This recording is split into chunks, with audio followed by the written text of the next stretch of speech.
बहुत समय पहले सुखानपुर नामक गांव में रघुवन नाम का एक युवक अपने बूढ़े पिता हरिराम के साथ एक छोटी सी झोपड़ी में रहता था। उसकी माँ कमला देवी का कई साल पहले बीमारी से निधन हो चुका था। माँ के जाने के बाद पिता पुत्र ही एक दूसरे का सहारा थे, लेकिन रघुवन बहुत आलसी था। दिन भर बिस्तर में पड़ा रहता और कोई काम नहीं करता था। अरे उठ जा रे सुस्त, सूरज सिर पर आ गया है और तू अभी तक सो रहा है। कब तक मैं अकेला इस घर का बोझ उठाऊंगा?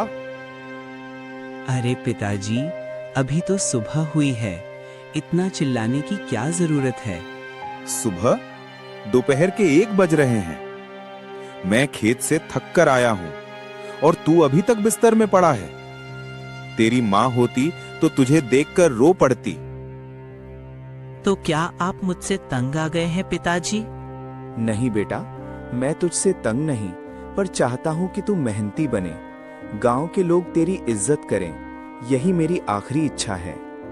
ठीक है पिताजी, आज ही कोई काम ढूंढता हूँ। रघुवन घर से तो निकला, लेकिन कुछ ही देर में जंगल के एक पेड़ के नीचे जा बैठा।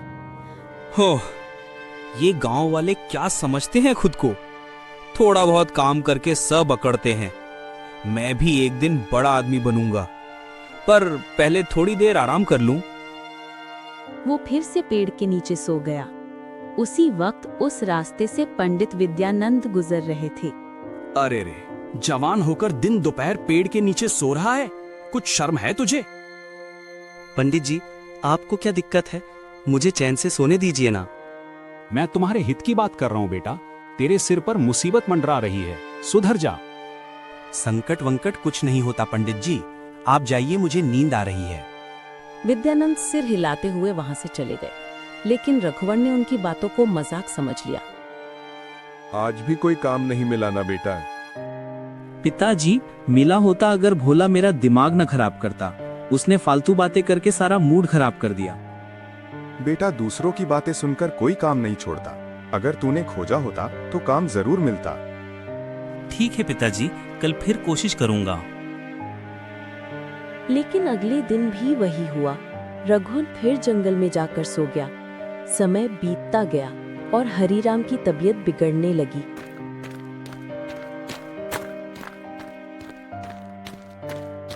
पिताजी, आप अभी तक सो रहे हैं, खाना भी नहीं बनाया। आज तन में ताकत नहीं है बेटा, कुछ बाहर से खा लेना। रघुवन ने पिता का माथा छुआ। वो बुखार से तप रहे थे। अरे पिताजी, आपको तो तेज बुखार है। मैं अभी डॉक्टर गजादर को बुलाता हूँ। रघुवन, तुम्हारे पिताजी की हालत बहुत गंभीर है। उनकी किडनी में संक्रमण है, तुरंत ऑपरेशन करना होगा। डॉक्टर, कितना खर्च आ जाएगा? करीब 50,000 रुपए। जितना जल्दी पैसे जुटाओगे उतना अच्छा होगा। रघुवन के होश उड़ गए। उसने उसी रात ठान लिया कि अब आलस को हमेशा के लिए छोड़ देगा। रघुवन को अपने आलसपन पर बहुत गुस्सा आ रहा था। वो सोच में पड़ गया था कि इतना ज्यादा पैसा कहाँ से लेकर आऊंगा। बस यही चिंता लगा था। आज बिना खाए ही सो रहा था, क्योंकि उसे भूख भी नहीं लग रही थी। वो अपने पिताजी को बहुत प्यार करता है। अगर उसे कुछ हो गया तो वो फिर अकेला पड़ जाएगा। उसकी माँ बचपन में ही उसे छोड़कर चली गई थी। अगली सुबह वो गांव के मुखिया ठाकुर भीमसेन के पास गया। मुखिया जी, मेरे पिताजी की जान खतरे में है, कृपया कुछ पैसे उधार दे दीजिए, मैं मेहनत करके लौटा दूंगा। अरे बेटा, तू और मेहनत, तू तो गांव का सबसे बड़ा सुस्त है। जा, मुझे हंसा मत। मुखिया ने मना कर दिया। फिर रघुवन गया सेठ धनराज के पास।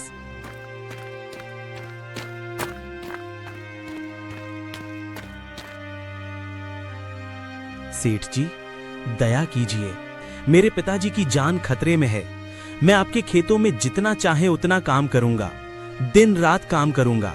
आप मेरी मदद कर दीजिए ताकि मेरे पिताजी की तबीयत जल्दी से जल्दी ठीक हो सके। अरे वाह, तू काम करेगा? देर से सोकर उठने वाला लड़का कहाँ से काम करता है भला? गांव में आज तक किसी ने काम करते नहीं देखा। और जिसने जिंदगी में झाड़ू तक नहीं उठाई वो खेत जोतेगा? जा बेटा, झूठ कहीं और बोलना, यहाँ नहीं चलने वाला तेरे झूठी बात। रघुवन चुपचाप चला गया। आंखों से आंसू बह रहे थे और उसके मन में बहुत से सवाल थे।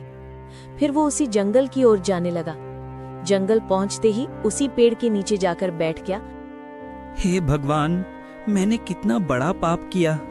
मेरी सुस्ती ने मुझे सबके सामने मजाक बना दिया। अब कोई मुझ पर भरोसा नहीं करता। कहां से लेकर आऊं इतने सारे पैसे? पिताजी को बचाने का कोई रास्ता दिखाइए भगवान। उसी वक्त पंडित विद्यानंद फिर से उसी रास्ते से गुजर रहे थे। फिर वो रघुवन के पास रुका। क्या हुआ बेटा, तुम परेशान लग रहे हो, क्या बात है? महाराज, मेरे पिताजी की तबीयत बहुत ज्यादा खराब है। उनके इलाज के लिए पैसों की जरूरत है। मैं इतना सारा पैसा कहां से लेकर आऊंगा? कई लोगों से मदद मांगी, लेकिन सभी लोग मना कर दिए। किसी को विश्वास नहीं है मेरी बात पर। कहा था ना बेटा, मुसीबत आने वाली है, पर तूने मेरी बात को मजाक समझा। महाराज, अब मुझे अपनी गलती का एहसास हो गया है। कृपया मेरी मदद कीजिए। बेटा, ये लो एक छोटी पोटली। इसमें जादुई भस्म है। इसे अपने पास रखना। इससे तेरा आलस मिट जाएगा और तेरे अंदर नई ताकत जागेगी। क्या सच में महाराज? अब मैं मेहनत करूंगा, बस मुझे राह दिखाइए। राह खुद चलकर तेरे पास आएगी बेटा, जब तू पहला कदम उठाएगा। रघुवन ने भस्म माथे पर लगाई और जंगल से लकड़ियां इकट्ठी करने लगा। पहली बार उसने खुद को जोश से भरा हुआ महसूस किया। दिन भर काम किया और लकड़ियां बेचकर 5,000 रुपए कमाए। वाह, ये भस्म सच में जादुई है। अब मैं पिताजी के इलाज के लिए सब कुछ करूंगा। बहुत मेहनत करूंगा और खूब पैसा इकट्ठा करूंगा। वो दिन रात मेहनत करता गया। कुछ ही हफ्तों में उसने 40,000 रुपए जोड़ लिए। अब सिर्फ 10,000 की जरूरत थी। लेकिन वो फिर सेठ के पास जाने का फैसला किया। उनसे लास्ट मदद मांगने का सोचा और सेठ के पास चला गया।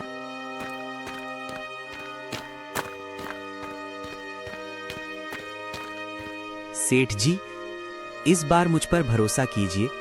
मैंने मेहनत से 40,000 जोड़े हैं। दिन रात मेहनत किया, तब जाकर इतना सारा पैसा इकट्ठा कर पाया हूँ। बस 10,000 और चाहिए। पिताजी का ऑपरेशन करवाना है। कृपया मुझे काम दे दीजिए। मैं काम करके आपका सारा पैसा चुका दूंगा। बस एक बार मेरी बातों का भरोसा कीजिए। वाह, तो वही रघुवन है ना? तेरी बात सुनकर तो लगता नहीं, लेकिन ठीक है, एक बार मैं भरोसा कर लेता हूं। अगर सच में मेहनती बन गया है तो मेरे सभी खेतों में जाकर हल चला और खेत का काम पूरा कर। जितना खेत जोतेगा उतना पैसा मिलेगा। मंजूर है मालिक, मैं आज से ही काम शुरू करता हूँ। रघुवन ने बिना आराम किए पूरा दिन रात खेत जोता। पसीने की हर बूंद उसकी तपस्या बन चुकी थी। वो अपने आलसपन को दूर कर दिया था। उसके दिमाग में अपने पिता के इलाज के लिए जल्द से जल्द पैसा मिल जाते, बस यही चल रहा था। कुछ खाए बिना दिन भर काम ही करता रहा। फिर कुछ देर बाद सेठ धनराज आते हैं। रघुवन की मेहनत देखकर सेठ आश्चर्यचकित हो जाते हैं। इतना आलसी लड़का भला इतनी मेहनत कैसे कर सकता है? लेकिन सेठ भी उसकी मेहनत देखकर बहुत खुश होते हैं। अरे वाह बेटा, तूने तो पूरे 10 बीघा खेत जोत दिए। इतना मेहनती बनेगा सोचा भी नहीं था। ईमानदारी और लगन से ही हमेशा काम करना बेटा। मैं तेरी मेहनत से खुश हूँ। ये लो 10,000 रुपए। जा अपने पिता का इलाज करवा और पैसों की जरूरत पड़े तब बताना। रघुवन ने पैसे लेकर डॉक्टर के पास जमा किए और पिता का इलाज हुआ। कुछ हफ्तों में हरिराम पूरी तरह ठीक हो गए। पहले जैसा काम करने लग गए। बेटा, तुमने मेरी जान बचा दी। तेरा ये काम देखकर मैं बहुत खुश हूँ। तेरी मेहनत ने मुझे नई जिंदगी दी है। मैं तो तुझे आलसी समझ रहा था, लेकिन तूने तो कमाल कर दिया। गांव के लोग भी तुझे मेहनती समझ रहे हैं। पिताजी, आपकी सीख ने ही मुझे बदल दिया। अब कभी आलस नहीं करूंगा। अब से सारा काम मैं ही करूंगा, बस आप घर में आराम करना। कई दिन बाद जब रघुवन जंगलों में लकड़ियां काट रहा था, तो वही पंडित विद्यानंद वहां आए।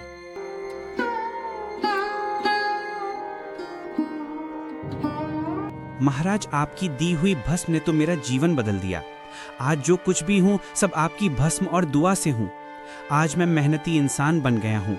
सब आपकी आशीर्वाद से हुआ है। बेटा, वो भस्म जादुई नहीं थी, बस राख थी। जादू तो तेरे अंदर था। मैंने बस तुझे खुद पर विश्वास दिलाया। अपने अंदर की शक्ति को समझने की देर थी। याद रख, असली शक्ति मेहनत और आत्मविश्वास में होती है। आप सही कहते हैं महाराज। चमत्कार बाहर नहीं, इंसान की लगन में होता है।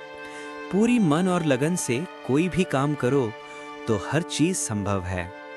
आलस इंसान को भिखारी बना देता है और मेहनत उसे भगवान का वरदान।